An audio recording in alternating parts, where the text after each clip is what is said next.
আজান বলো সরেও আচ্ছা এবার তুমি বলো আজান বলো সরেও আজান বলো সরায়া আজান বলো রশি আজান বলো দিল কি আজান বলো রস্তাবু আজান বলো দিল কাউ আজান বলো রি কি বলো এ কে ওই ওই ও ও ও ও বলো আজান ক কা আজান বলো খ কা আজান বলো গ কা আজান বলো গহ গু আজান বলো উমো ওমা আজান বলো চ আজান বলো ছ আজান বলো বর্গীয় জ আজান বলো জহ আজান বলো ইও আজান বলো জহ জহ আজান বলো ইও আজান বলো ট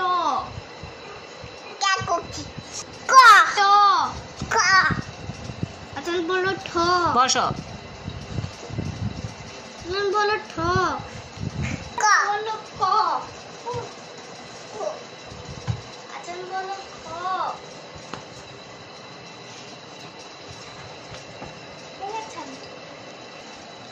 আজান বল বসিন্নারো বড় ছেলেকে স্কুল থেকে নিয়ে আসার সময় এই তো ডাসা ডাসা পেয়ারা নিয়ে আসলাম। পেয়ারাগুলা কিন্তু মাশাআল্লাহ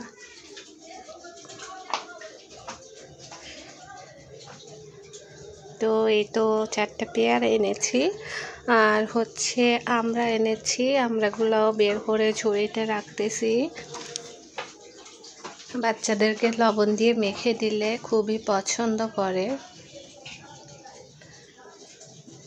যেই সিজনের যেই ফল না খেলেই নয়, তো এখন যেহেতু আমরা পেয়ারা সিজন, তো এখন বাচ্চাদেরকে এই ফ্রুটসটা খাওয়ানোই উচিত।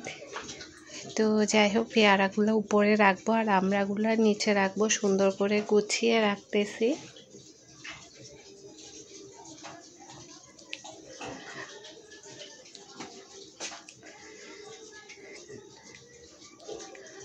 আর এদিক দিয়ে রান্না করার জন্য শাক ভাজি বসিয়ে দিয়েছি সেদ্ধর জন্য লবণ দিয়ে। আর এখানে সবজি নিয়েছি কিছু, তো এগুলা কাটিং করব, রান্নার জন্য তৈরি করব।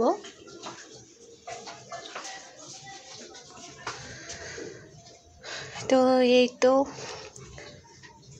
আর বাইরে এখন বৃষ্টি আসছে, জানলা দিয়ে বাচ্চারা দেখতেছে। তো মোটামুটি ভালোই বৃষ্টি হচ্ছে, ঝুমধারায় বৃষ্টি পড়তেছে। ভিডিওটি কাছে দূরে কে কোন জায়গা থেকে দেখছেন বন্ধুরা অবশ্যই কমেন্টস করে জানিয়ে দিন।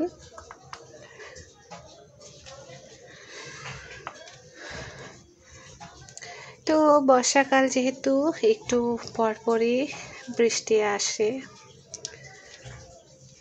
আর দুপুরে লাঞ্চ টাইম হয়ে গেল, এখন লাঞ্চ খেতে বসেছি গরম ভাতের সাথে। এই ভর্তাটা খেতে কিন্তু দারুণ লাগে, এটা হচ্ছে চিংড়ি মাছ দিয়ে তৈরি।